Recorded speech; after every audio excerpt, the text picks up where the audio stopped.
온라인 14주째입니다. 정말 소리 없는 전쟁이 난 거 맞습니다. 숨을 죽이고 이럴 때일수록 소리를 낮추고 원칙을 지켜야겠습니다. 성령의 정도는 1만 달란트 탕감받은 죄인이라는 것이 전제되어야 하고, 그럴 때 선행과 구제를 할 수 있다고 했습니다. 선행과 구제는 궁극적으로 왜 하는 거죠? 내가 돈이 많아서 또는 다른 사람이 불쌍해서 구제합니까? 그러면 1만 달란트 탕감받은 자가 100데나리온 빚진 자의 목조를 이리 기다리고 있다고 했어요.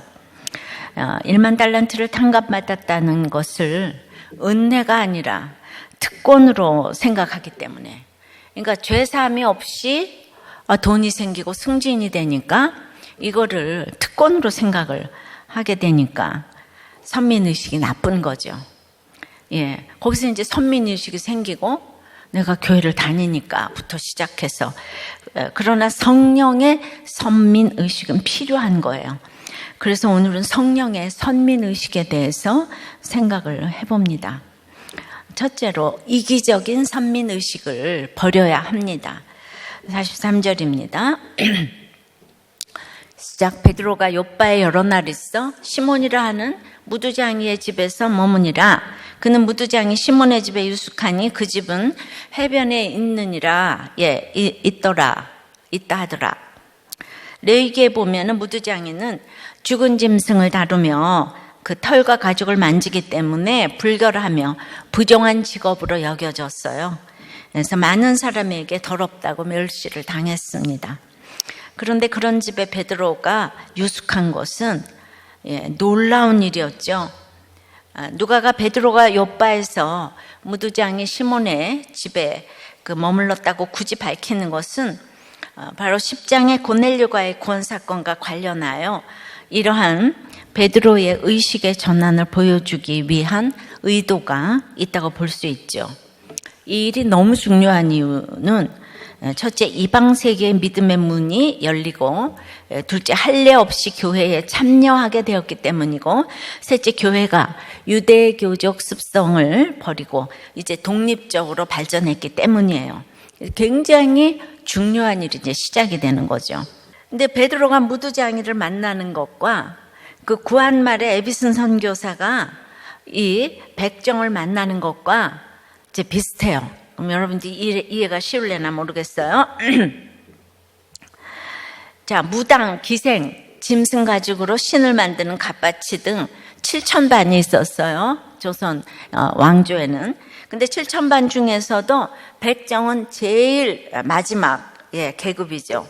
그래서 인구조사에도 못 들어가고 갓이나 망건도 못 썼기 때문에, 갓을 못 쓰는 사람은 미성년으로 여겨졌기 때문에 나이가 많아도 그냥 아이 취급을 당하는 아주 비인간적인 대우를 당했지요.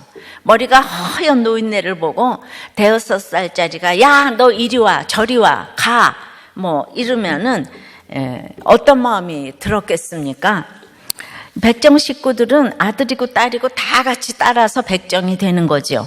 이런 시대에 그 백정인 박성춘이 콜레라 걸려가지고 고정 황제의 주치의인 에비슨 선교사가 오전에는 왕을 치료하고 그 손으로 오후에는 백정인 자신을 치료해 주니까 이제 곤단골 교회에 나가기 시작했어요. 근데 그랬더니 그동안 나오고 있던 양반들이 그 백정과 같이 다니지 못하겠다고 했어요. 조선 왕조 500년 동안 인간이 아니었던 그들과 같이 교회를 못 다니겠는 거죠. 그래도 그들이 많이 양보해가지고 우리는 앞에 앉을 테니까 그 다음에 칸을 만들어서 뒤에 이 백정들을 앉히라, 그렇게 이제 부탁을 했는데 무어 선교사가 단호하게 거절을 했죠. 그러니까 이 사람들이 교회를 다 떠났어요. 그래서 이제 홍문사골 교회를 만들었는데, 그 다음에는 여긴 백정만 남았잖아요. 그러니까 그냥 날개 달린 것처럼 전도를 해가지고 거기가 백정이 쫙 이렇게 차게 됐어요. 백정교회가 됐어요. 그리고 이제 그 교회는 침체돼가지고 3년 동안 이제 완전 망했어요. 그래가지고 다시 합쳐져가지고 두 교회가 합친 게 지금의 종로에 있는 승동 교회가 되었습니다. 근데 여전히 인정이 안 되는 양반들이 모여서 안동교회를 세웠어요. 그 박성춘의 아들 박봉출도 이제 완전 백정이었지만은 그 학교를 들어오라고 그래서 이제 세브란스 1회 졸업으로 이 사람이 의사가 되었어요. 박서양으로 개명한 그는 글쎄 휘문고등학교에서 화학을 가르치기도 했다는 거예요. 너무 놀라워라.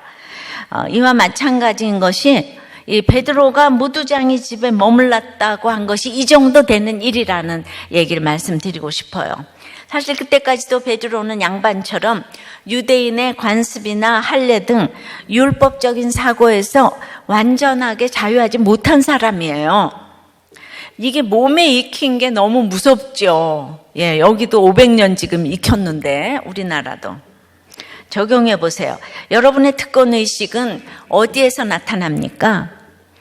부모, 신앙, 학벌, 외모, 입니까? 양반들이 백정과 같이 교회를 못 다닌다는 거에 대해서 여러분들은 얼마나 이해가 되십니까? 두 번째는 그러므로 이타적인 선민의식이 필요합니다. 1절에요. 가이사랴에 고넬료라는 사람이 있으니 이달리아 부대라는 군대의 백부장이라. 가이사랴는 해변 도시로 요빠의 이 북쪽 한 50km 되는 위치에 있어요. 헤롯이 새롭게 건축한 많은 건축물이 있었고 지금도 보면 너무 아름다운 그 해변가예요. 그래서 그 당시 건축의 메카라고 했습니다. 로마의 총독의 주둔지가 되었을 뿐 아니라 여기 이탈리아 부대는 특별히 이제 다른 군대는 각 나라의 모든 사람들이 다 섞여 있지만 이 부대는 특별히 순수 로마 사람으로만 구성된 황제 직속 친위된 거예요. 그래서 로마의 그 총독을 체포할 수 있는 아주 막강한 권한을 가진 군대였어요. 그게 이제 100명씩 한 6개 있다고 하고 이러는데 그 중에 백부장은 그들이 그러니까 진급할 수 있는 가장 높은 직위가 이제 된다는 거죠. 고넬료는 그 특별히 이름으로 봐서 로마에 뿌리가 있는 문자 그대로 이제 이게 금수저인 거죠. 선민이었던 듯 싶습니다. 어쨌든 이런 그가 예수를 믿었다는 것은 낙타가 바늘귀로 들어가는 이제 기적이었다는 거죠. 그는 지금은 가이사랴에 있지만 언젠가는 로마로 들어갈 사람이기 때문에 로마 제국의 수도인 로마에 복음이 전파됨에 있어서도 큰 역할을 했을 것이라고 우리가 보는 거죠. 그런데 예수께서 승천하면서 주신 명령인 사도행전 1장 8절에 예루살렘, 복음은 예루살렘과 이제 거기서 박해가 와가지고 온 유대와 그리고 이제 유대인이 반쯤 섞인 사마리아까지 갔잖아요, 지금. 빌립에 의해서. 이제 그런데 그때부터 지금까지 2000년 동안 전파되는 땅끝까지 이르러 이 땅끝이 지금 시작되는 거죠. 우리나라도 그 땅끝에 한 나라겠죠. 이방 땅에도 이제 복음이 열리는 거예요. 유대인들의 선민의식을 납작하게 해주려니까 이 세상에서도 특권으로 가득 찬 이 선민 같아 보이는 고넬료를 준비시키신 주님이세요. 그러니까 그들의 연약함을 알고 이 사람들이 입이 벌리고 만날 수도 없는 선민인 고넬료가 찾아오게 하는 방법으로 땅끝이 시작이 되는 거예요. 하나님이 이런 방법으로 이렇게 또 하시기도 해요. 무어 선교사와 에베슨 선교사는 의사고 교수고 선교사고 대단한 그 학벌로 또 교수로 조선에 왔는데 백정집의 아버지 박성춘을 위해 그 에비슨을 초청한 것이 이게 신의 한 수인 거죠. 이게 똑같지 않아요? 이 에비슨은 고종도 만났지만은 고종이 믿음을 가지진 않았어요. 나라가 망해가도 백성이 다 망해가도 이 믿음을 가지는 게 안 돼요. 근데 도리어 이 백정인 박성춘이 믿음을 가지게 됐잖아요. 지금도 길이 없는 사람은 말씀이 잘 들려요. 망고의 진리입니다. 자, 2절에 그가 경건하여 온 집으로 더불어 하나님을 경외하며 백성을 많이 구제하고 하나님께 항상 기도하더니 마침 말하던 천사가 떠나며 고넬료가 집안 하인 둘과 부하 가운데 경건한 사람 하나를 불러 이 일을 다 이루고 요바로 보내니라. 우리가 이렇게 선민의식으로 너무 악하니까 하나님께서 옆에 이런 고넬료 같은 모델을 붙여주신 거죠. 경건하고, 이제 경건하여, 이제 온 집으로 더불어 하나님을 경외하며, 이게 경건해서 하는 일이 온 집으로 더불어 하나님을 경외하며 백성을 구제하고 하나님께 항상 기도를 이제 했다는 거예요. 예.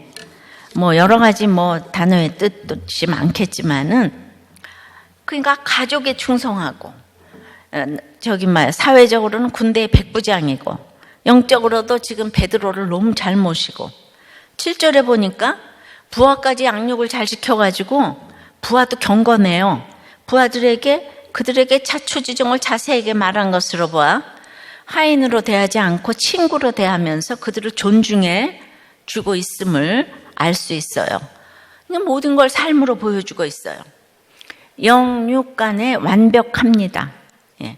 참으로 이타적인 선민 의식을 가졌네요. 예. 자, 우리는 그냥 이것만 봐도 이게 완벽하잖아요. 이런 고넬료가 신랑이면 좋겠어요? 그 앞에 사도 바울 같은 사람이 신랑이면 좋겠어요? 이처럼 이방인임에도 불구하고 진정 하나님을 의지하고 경외하는 삶을 살았기 때문에 하나님께서는 많은 이방인 중에서도 특별히 고넬료에게 이방인 구원 1호라는 영예와 은혜를 허락하셨어요. 에디오피아 내시도 있었잖아요. 그죠? 예. 근데 이제 그는 하나님 나라의 선민의식이 투철해서 함부로 살아서는 안 되는 인생임을 이제 알았어요. 그러니까 로마의 백부장이었기 때문에 최고의 위치에서 경건하여 온 집으로 더불어 신앙이죠. 그러니까 하나님을 경외하고 백성을 많이 구제하고 하나님께 항상 기도하더니가 쉬운 일이 아니에요. 로마의 군대 백부장이면은 착취에 맞죠. 말만 하면 돈들을 다 낼 건데 불법을 행하는데 1등이 될 사람이었잖아요. 근데 우리는 돈이 백부장처럼 고넬료처럼 없는데도 저녁 기도회가 잘 안 되잖아요. 그죠? 보니까 다 안 들어가더라고요. 근데 돈도 많고 지위도 더 이상 올라갈 곳이 없는 높은 자리에서 이렇게 날마다 이 시간을 정해놓고 이렇게 기도했다는 것이 겉으로는 선민이지만 잠시 후면 영원히 돌아갈 내 집의 영광과 평안함을 보았기 때문에 선민으로서 이 자기 로마의 백부장 자리를 10분 사용해서 로마의 군사들과 로마를 복음화시키는데 큰 역할을 이제 하게 된 거죠. 이 거대한 로마의 권력과 하나님 나라의 영광과는 비교가 안 된다는 것을 보여주는 모델이 이 땅에 있어야 되지 않아요? 그는 2000년 이상 영원히 생명책에 기록될 진정한 선민이라고 할 수 있습니다. 저만 해도 피아노 선생 하면서 그냥 혼자서 살면 이렇게 모든 사람들에게 오르락내락 하는 일은 안 하잖아. 그러니까 내가 밥을 굶어 산 거는 아닌데, 그러니까 나만 해도 그런데 예, 그런 하나님 나라가 더 대단하다는 걸 보여주는 사람이 있어야 되잖아요. 인생의 의미를 모르고 하나님을 모르는 사람은 사실 아무것도 할 줄 몰라요. 예, 정말 무식하기 짝이 없고 아무것도 할 줄 모릅니다. 그래서 하나님 말씀을 읽고 들어서 우리가 안내를 받아야지 똑똑한 사람이에요. 예, 그래서 정말 이 부부는 그냥 맨날 전공이 싸우는 거야. 그냥 맨날 치열하게 싸워. 예, 좋은 학벌 가지고 늘 싸워. 그런데 싸우다가도 이 중요한 결정은 반드시 목장에 묻더라고요. 그래서 소망이 있어요. 그러니까 그냥 남편 돈 벌겠다고 맨날 뭔가를 투자한다고 자기 식대로 일확천금할 것 같아가지고 뭐 S대를 나오면 돈 버나요? 근데 일을 그렇게 버리고자 하지만은 공부했다고 되는 게 아니에요. 그래도 목장 처방이 제일인 것을 늘 확인하곤 해요. 이게 목자가 잘났다는 게 아니고 늘 목장에서 물어보고자 하는, 이게 이 부부가 그래도 살아있는 비결이에요. 그리고 정말 그 묻는 게 그게 정말 참 귀엽더라고요. 예. 그래서 우리가 이렇게 늘 말씀을 읽고 들어서 안내를 받아야 되는 거예요. 이 고넬료는 이방 전도를 위해서 이제 그릇 자체가 갖춰진 사람도 필요하다는 것을 보여줍니다. 맨 처음에 예수 믿기 시작하면 세상에서는 죽어라고 공부시키고 권세, 학력 뭐 이런 게 예수 믿는 축복이라고 보여지기 때문에 그렇게 생각할 수밖에 없는 게 이 세상이기 때문에 다른 사람들도 그러리라고 생각하셔야 합니다. 그러니까 내가 얼마나 죄인인가를 생각하지 않고 교회만 열심당원으로 다니는 사람들은 거의 다 그렇다고 보실 수가 있어요. 왜냐하면 우리는 100% 죄인이고 우리의 가치관은 깨어지는 게 아니거든요. 내 가치관이 깨어지려면 얼마나 하나님께서 깨어지기 위해서 수고하시고 사건을 주시고 아픔을 주셔야 그때마다 조금씩 밖에 안 깨지는데, 예, 그거를 그냥 구제와 선행해서 내가 복을 받으려고 하는 게 얼마나 무서운 건지 몰라요. 있으면 있는 대로, 없으면 없는 대로. 성경을 안 보면 다 똑같아요. 있으면 있는 대로 교만하고 없으면 없는 대로 부러워서 상처받고, 이런 모습들이 교회를 다니고 예수를 믿어도 다 징합니다. 징그럽기까지 합니다. 예. 로마서를 보면 바울 사도가 로마 교인들을 향해서 팍스 로마나 시절에 얼마나 인간이 죄인인가를 설명하고 있어요. 이 사람들이 사형에 해당하는 것을 알고도 그들을 옳다느니라 이러면서 이제 1장이 끝나거든요. 근데 그 다음에는 그들만 죄가 있는 게 아니라 유대인들아, 왜 판단하냐? 그들보다 그건 핫질의 굉장히 하등죄다. 이 고등죄가 판단하는 거다. 너 유대인들이 돼가지고 판단자가 더 무섭다. 그 다음에는 이제 그거보다 더 무서운 게 있는데 유대인의 나음이 무엇이뇨? 하는 거다. 그러니까 예수 믿는 게 뭐가 유익이 있냐? 이러는 거 정말 제일 무서운 죄다. 이 얘기는 여러분이 내가 예수 믿는데 나은 게 뭐야? 예수 믿어서 된 게 뭐가 있어? 이게 얼마나 죄인 줄 아세요? 이게 제일 무서운 죄인 거예요. 고넬료는 사실 좋은 얘기만 나오다가 이제 한 장에 끝나버린 면이 있어요. 왜냐하면 너무 완벽하기 때문에 할 말이 없잖아요. 그런데 이렇게 우리가 이제 아침부터 만났는데 오늘 나는 구제하고 9시에 기도하고 그 다음에 하나님을 경외했어. 이 얘기만 이 목장에 이렇게 만났는데 그 얘기만 하게 되면은 우린 그 다음에 이제 할 말이 없잖아요. 화제가 딱 끊어져 버려요. 예. 그래도 여러분들 제가 조금 전에 고넬료 하고 싶어요? 바울 하고 싶어요? 물었잖아요. 여러분 뭐 하고 싶어요? 전부 고넬료랑 살고 싶다 그러는 거예요. 예, 우리의 이렇게 죄성이에요. 예수 믿고 고난당하기 너무 싫은 거예요. 고난이라는 고자도 싫어요. 그래서 예수 믿고 나서 나음이 무엇이뇨? 이러는 거예요. 그러니까 잘 되는 얘기만 듣고 싶고 하고 싶어요. 그래서 불평불만을 해대면서 떡이 없어, 옷이 없어. 그래서 못 믿는다는 거가 주제가요. 그러니까 돈만 줘봐, 옷만 줘봐, 남편만 있어봐, 남편이 바람만 안 펴봐, 시어머니만 없어봐, 애들만 공부 잘해봐, 병든 남편만 없어봐. 내가 얼마든지 예수 잘 믿을 수 있어. 내가 성경 공부 다 나간다. 일주일 내내 내가 교회에서 아주 살을게. 이게 주제가예요. 코로나만 끝나봐. 내가 열심히 할 거야. 아니, 지금도 안 하는데 여러분하고 코로나하고 뭔 상관이에요? 그런데 지금 집에서 온라인 예배도 안 드리는 사람이 이거 끝나면 여기 교회 오면은 예배 잘 드리나요? 그러니까 다 마찬가지예요. 하나님은 40년 광야 생활을 시키고 싶은 마음이 없었어요. 근데 자신이 자초하는 거예요.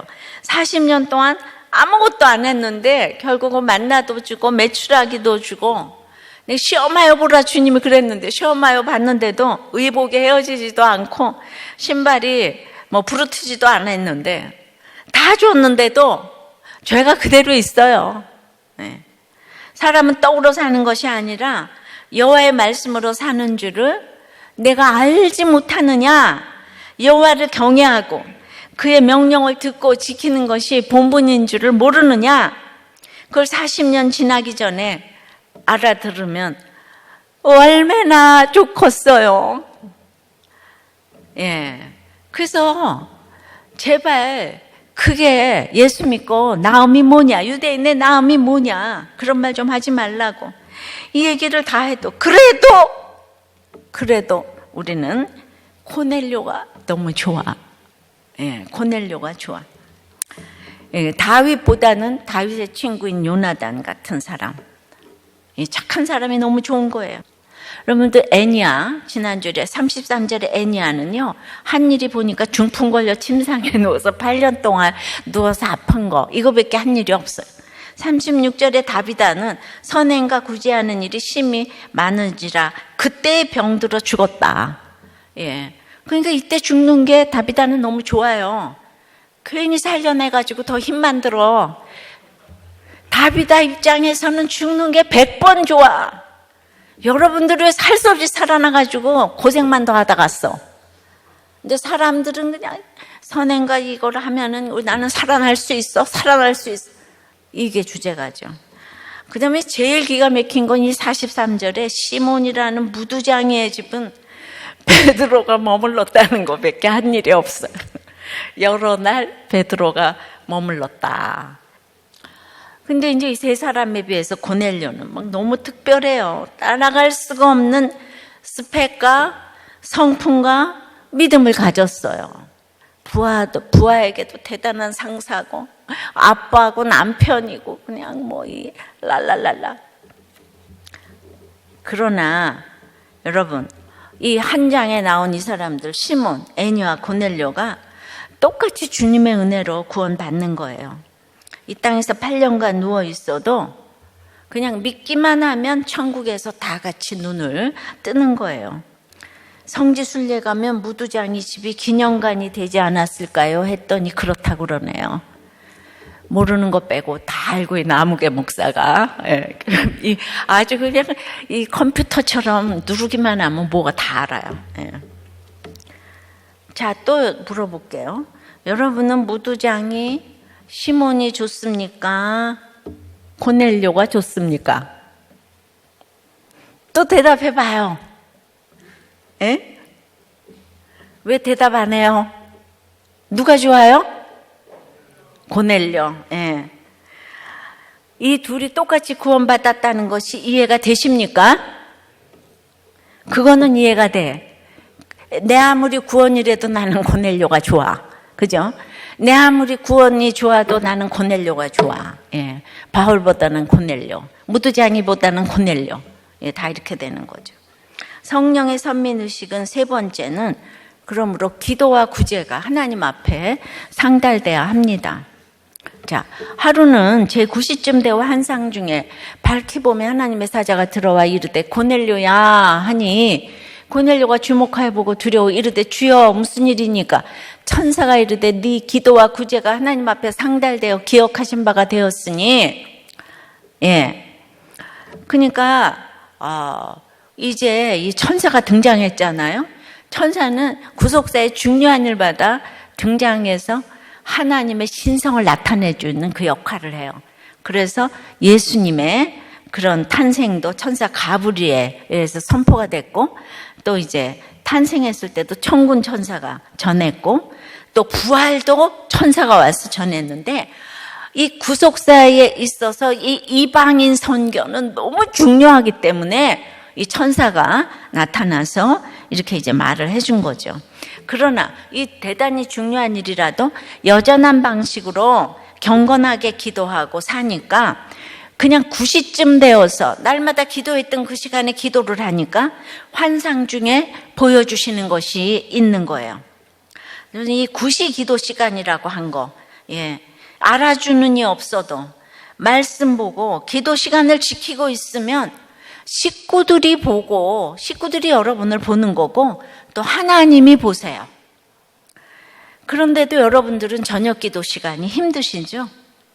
하나님의 선민이라면 이게 이타적으로 중보기도 하는 시간이잖아요. 살아야 하는 거죠. 고난의 양이 그만큼 많은 사람들이 거기 앉아 있는 거죠.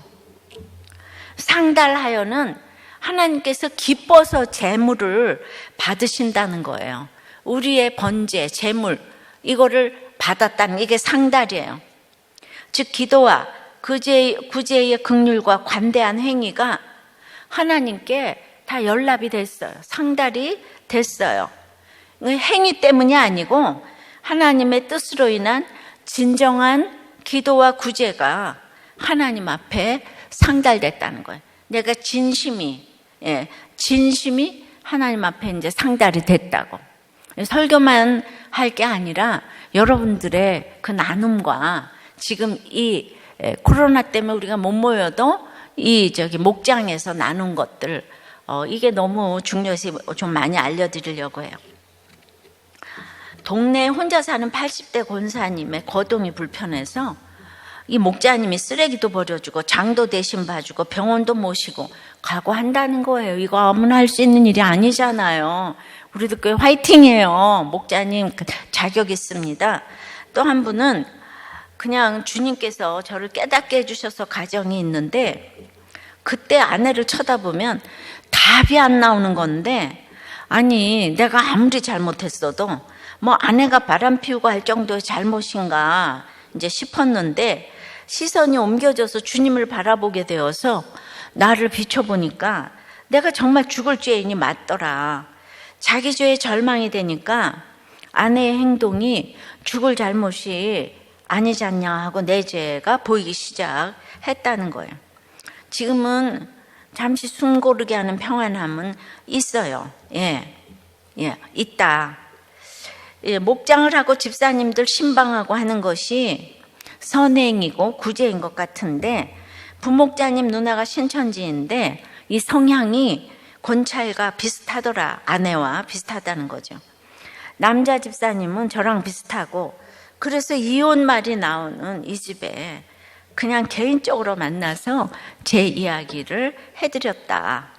그러고 남자분을 먼저 등록시키고 3주간 걸쳐서 접촉해서 지난주에 목장도 오시고 오늘은 같이 영상 예배도 드리고 교제를 나눴다.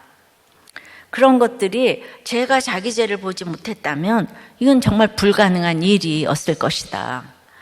이 남편은요, 정말 이 직장도 너무너무 참 탄탄하시고, 그러니까 이 감당할 만하니까 지금 이런 고난이 오는 거죠. 택자니까 그때 이제 우리들 교회를 오니까 말씀이 들린 거예요. 그러니까 우리들 교회를 오셔서 말씀이 들리는 분은 어떤 경우에도 이 고넬료 같은 사람이고 택자야, 택자. 근데 이 박성춘이 아무리 초청했어도 안 오잖아요, 그죠? 이제 초청하면 다 상담해서 오기만 하면 다 해결되는 거예요. 오지를 않아요. 예. 그래도 이분이 솔직하게 안타까움이나 애통함이 있어야 되는데 나에게도 아직 정죄감이 드는 게 문제다. 그렇지 않겠어요? 양반들도 3년 망해보고 다시 왔잖아요. 그러니까 금세 몸에 배어 있는 것들 없어지기가 어려운 거예요. 또 한 목자님은 아내가 옷가게를 하고 경제력이 없어지면서 위축되고 아팠는데 아픈 걸 인정하지 못하니까 게임으로 도피하고 집 나갔던 게 나의 가장 아픈 시절인데 나의 죄에 대해 냄새 나는 것들을 나누고 가는 것이 가장 정돈을 잘하는 일인 것 같다. 나의 죄를 항상 들고 다니면서 냄새를 잘 풍기고 다녀야 할 것 같다. 이런 언어 자체를 이렇게 쓰는 거가 이게 상달되는 기도와 구제라는 게 아닌가 싶어요. 자, 5절에 네가 지금 사람들을 요바에 보내어 베드로를 하는 시몬을 청하라. 그는 무두장이 시몬의 집에 유숙하니 그 집은 해변에 있느니라 하더라. 1만 달란트의 탕감받은 죄인의 모습으로 이 내 죄에 대해서 절망을 하면요, 최고의 이 땅의 모든 걸 갖춘 고넬료를 보아도 부럽지가 않게 되는 거예요. 근데 내가 예수를 전해야 되겠는데 내가 저 사람이 너무 부러워. 그냥 저 집이 너무 부러워. 학벌이 부럽고 그 명예가 부럽고 지금 지위가 부러워요. 근데 어떻게 전도를 하겠어요? 그러니까 전도할 수가 없어요. 그런데 1만 달란트 탕감받은 그 죄인의 모습으로 내 죄에 대해서 절망하게 되면은 그 다음에 부러운 게 없어지는 거죠. 이 부러운 게 없어져야 돼요. 여러분도 아직도 뭐가 그렇게 부러운지 생각해 보세요. 나는 그냥 아이가 공부하는 게 공부 잘하는 게 너무 부러워. 그냥 난 다른 거 아무것도 안 부러워. 그냥 내 새끼만 공부 잘하면 나는 아무것도 안 부러워. 그게 제일 부러운 거 많은 거. 아이는 나잖아요, 그죠? 나. 그런데 난 부러운 게 하나도 없어. 애가 공부만 잘하면 돼. 네, 그냥 이거야, 그냥. 그죠? 나는 그냥 오직 다른 거 아무것도 안 봐라. 그런데 내 자신에 대해서 절망을 하지 않으니까 그냥 부러운 게 많은데 드디어 부러운 게 없어지니까 비로소 고넬료를 전도할 수 있는 성령의 선민이 되게 하신 거죠. 그러니까 이럴 땐 갖춘 고넬료가 베드로를 찾아오게 하시는 거예요. 이게 다 타이밍이 있고 그때가 있는 거예요. 하나님의 계시는 참 쉽고 명확한데요, 항상 추상적이 아니고 구체적이에요. 요바에 있는 베드로를 청하라. 사람을 잘 만나게 하세요. 그 사람을 잘 만나게 할 때 그 음성을 듣는 게 이 택자인데, 누구를 만나게 해주면 그게 귀한 건 줄 모르고 계속 리젝트하고 이제 도망당기는 사람이 있잖아요. 그러니까 누구 줄을 서는가가 중요한데 1800년대 백정을 찾아온 무어 선교사와 에비슨 선교사 같이 박사여 의사인 황제 주치인 그들을 만날 수 없는 사람들이 만나게 하시잖아요. 그 만남이 얼마나 중요한 만남이냐 이 말이에요. 저는 그냥 조선을 변화시킨 만남이라고 생각해요. 너무도 정확하게 만날 사람을 가르쳐 주십니다. 절묘한 만남이에요. 이런 정확한 만남을 이루기 위해서 얼마나 날마다 말씀을 정확하게 읽어야 하는지 모릅니다. 우리 교회에 너무나 이제 아주 고넬료 같은 집사님이 한 분 계셨어요. 그냥 완벽하세요, 그냥.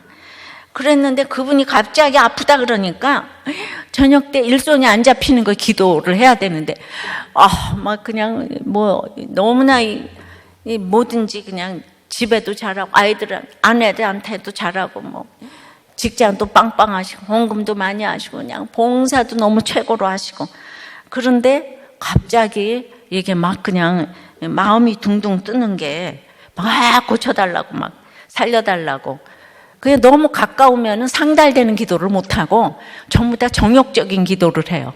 내 새끼 기도할 때 그렇게 되지 않아요? 그러고 이제 하루쯤 지나고 나면 하나님 뜻대로 이제 뜻대로 이제 기도를 하게 되죠. 그러니까 너무 객관적으로 기도하는 게 옆에서 보기에는 너무나 차가워 보이잖아요. 그죠?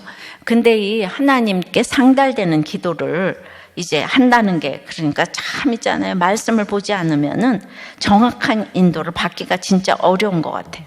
그래가지고, 그 다음에 이제, 우리들의 그 기가 막힌 기도로 건강이 회복되었어요. 그래가지고 이제 그냥, 아니, 집사님은 어떻게 그렇게 아픈데도 그냥 와이프 생각만 하시고, 그러니까 집사님은 우리들 교회 오는 게 너무 그냥 설레고 축제냐고 그랬더니 이분이 딱 하는 얘기가 그 뭐 축제까지야 되겠어요? 축제까지야 되겠습니까? 예, 내가 말투를 흉내내면 알 것 같아가지고. 축제까지야 되겠습니까? 예, 하시더니, 예, 정말 착한 그분은 교회를 떠나셨어요. 그러니까 우리의 기도와 구제가 상달이 되는 것이 뭔가 이렇게 돼야 하는 일 같지만 그렇지 않을 수도 있는 거예요. 예. 그러니까 우리가 고넬료가 너무너무 좋지만은 이런 한계가 또 있는 거예요.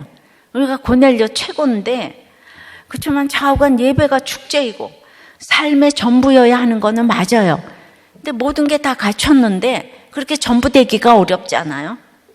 이 본문으로는 고넬료의 고난과 약점을 찾기가 어려워서 이 성품이 너무 좋은 게 아닌가 할 때 이 한계가 있다는 거죠. 그러니까 목장에서 죄의 고백이 잘 안 나오는 경향이 있죠. 이럴 수가 있어요. 베드로가 유대인의 간섭을 무시하고 무드장의 집에 머문다는 정보는 고넬료로 하여금 이방인인 자신의 초청도 받아들일 것이라는 이 확신을 갖는데 굉장히 영향을 미쳤을 거예요. 예, 이 사람이 지금 믿음이 있으니까. 유대인의 선민주의가 대단한 거 알고. 그러니까, 그런데 그 무두장의 집에서 머물고 있다는 그것만으로도 상달되는 기도와 구제에 진실성이 있으리라 이제 생각이 되는 거예요. 저긴 진짜야. 예. 그러니까 이렇게 뭔가 관계가 가짜로 겉으로 형식적으로 움직이는 게 아니고 베드로가 진짜 같아. 그리고 이제 베드로도 그걸 이제 인정을 하게 되고요. 예. 그러니까 이러한 그야말로 이런 적용들을 우리 교회에서 이렇게 다들 하시는 거예요.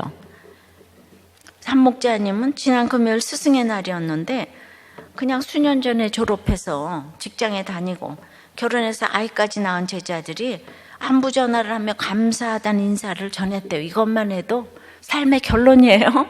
예, 저도 수없이 피아노 가르쳤는데 피아노 가르친 제자는 별로 그렇게 감사하다는 그게 별로 없는 것으로 봐. 제 삶의 결론이다 뭐 이렇게 생각. 그런데 오히려 제가 하나님께 감사한 마음이 들었습니다. 제 제자들은 소위 세상이 말하는 스펙과 경쟁력이 없어서 취업도 안 되고 다른 교수님들도 제자로 받아주지 않아 거절을 당하고 마음이 힘든 겸손한 상황이었는데 그때 제가 제자로 받아주었습니다. 당시 저도 재계약과 승진을 앞두고 있었기에 다른 교수들처럼 실력 있고 능력 있는 학생들을 제자로 삼아 많은 실적도 내고 싶은 마음도 있었습니다. 그런데 세상 성공을 왜 이기려 하며 죄를 깨닫지 못하던 저의 지난날을 회개하며 참된 진리를 학생들에게 전하고 제가 값없이 받은 복음을 힘든 상황에 있는 학생들에게도 전하고 싶은 바람이 생겨 제자로 삼고 성경을 매주 같이 읽고 등록금과 생활비를 지원해주며 공부할 수 있는 환경을 제공하고 있습니다. 예, 문자적으로 이런 적용도 해야 되겠죠, 그죠? 우리만 힘들다 그럴 게 아니라 이제 내가 은혜를 받았으면 이게 흘러 넘쳐가는 이런 적용까지 나와서 너무 감사하고 있어요. 또 한 목자는 저는 믿지 않던 시기에 아무 거리낌 없이 행하던 술자리에서의 행동이나 직장 동료들을 대하던 저의 모습이 1만 달란트 빚진 자의 모습이라고 생각이 되었고 믿는 지금의 내 모습이 그 동료들에게 온전히 전해지기를 바라는 마음에 사소한 것부터 챙기며 가고 있습니다. 가령 출근해서 물류팀 직원을 보면서 한마디라도 거들어주고 점주들에게는 관리부 직원들에게 한마디라도 따뜻이 건네주라고 시킵니다. 예. 그 많은 빚을 탕감받은 저가 할 수 있는 거라고는 제가 가진 작은 믿음이라도 전하는 것이라 생각돼요. 매달 큐티 책을 물류 사무실 책꽂이에 꽂아두고 보게 하고 오시는 손님들이 볼 수 있도록 각 미팅룸마다 가져다 두는 것입니다. 매일 말씀을 묵상하며 여러 사람들이 나를 위해 수고하고 있다는 사실을 겸허히 받아들이고 그분들의 수고에 감사의 마음을 가지고 살아갑니다. 그리고 그분들을 위해 항상 기도하는 것이 선행과 구제를 행하는 것이라 생각합니다. 할렐루야! 예, 우리 오늘 말씀에 정말 이 적용으로 이렇게 직접 그 상달되는 기도와 구제를 하는 분들이 많이 생겨서 우리들 교회에 저절로 삶으로 전도가 되지 않을까 싶어서 너무 감사함에 이 많은 것들을 제가 좀 읽었습니다. 적용으로 나의 기도와 구제는 상달되는 기도와 구제입니까? 예. 여러분들의 기도와 구제가 상달되는 게 항상 진실돼야지 상달되는 거죠. 그러니까 그 시간에 그냥 맞춰서 그냥 열렬 하는 게 아니라 더 중요한 일이 있을 수 있죠. 구원에 그 일. 그런데 오늘 하나님이 속지 않으시는 다른 사람들이 보고 있고 그리고 시간이 오래 가야 진실성이 나타나잖아요. 그죠? 네. 자, 말씀을 맺겠습니다. 성령의 선민의식은 이기적인 선민의식을 버려야 합니다. 그리고 반대로 이타적인 선민의식이 필요합니다. 그리고 기도와 구제가 하나님 앞에 상달돼야 하는 거예요. 이 선민의식이 너무 무서운 건데 성령의 선민의식, 나는요 이 택할선이고 백성민자잖아요. 택한 백성이에요. 근데 이게 득권의식이 되면 되겠어요? 주님의 선민의식이 돼야 되겠잖아요. 그런 거는 바로 이렇게 이타적으로 구원을 위해서 이제 적용하고 나가는 것이 바로 성령의 선민의식이 아닌가 싶어요.